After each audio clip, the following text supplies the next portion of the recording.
Hello বন্ধুরা, career space YouTube চ্যানেলে আপনাদের সকলকে স্বাগত জানাই। আশা করি আপনারা সবাই ভালো আছেন। ডিএ নিয়ে এই মুহূর্তে যে বিরাট বড় খবর উঠে এসেছে, বিস্তারিত সেই সম্পর্কে আলোচনা করব, তাই ভিডিওটি অবশ্যই শেষ পর্যন্ত দেখবেন।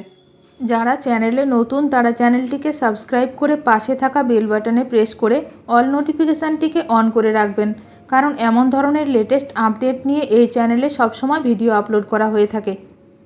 সেপ্টেম্বরের শেষ সপ্তাহেই সরকারি কর্মীদের মিলবে সুখবর। ডিএ বকেয়াগুলির কী হবে?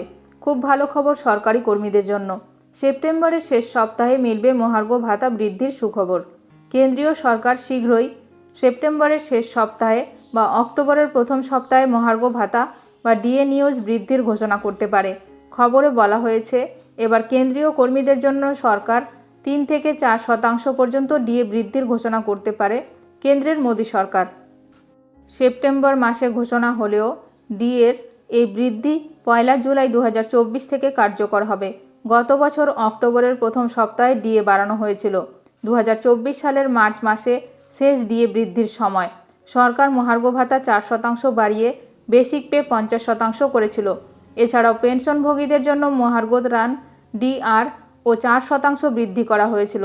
সংবাদ মাধ্যমের খবর অনুযায়ী মহার্ঘ ভাতা বাড়তে পারে 3 থেকে 4%।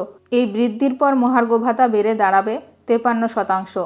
সূত্রের খবর, আগামী 25শে সেপ্টেম্বর অনুষ্ঠিত মন্ত্রিসভার বৈঠকের আলোচ্য সূচিতে এটি অন্তর্ভুক্ত করা হয়েছে।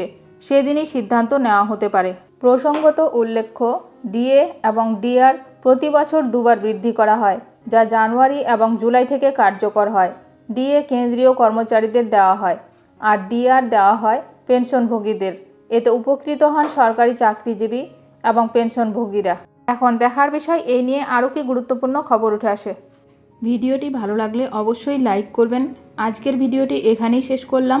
নতুন কোনো আপডেট নিয়ে দেখা হবে নেক্সট ভিডিওতে।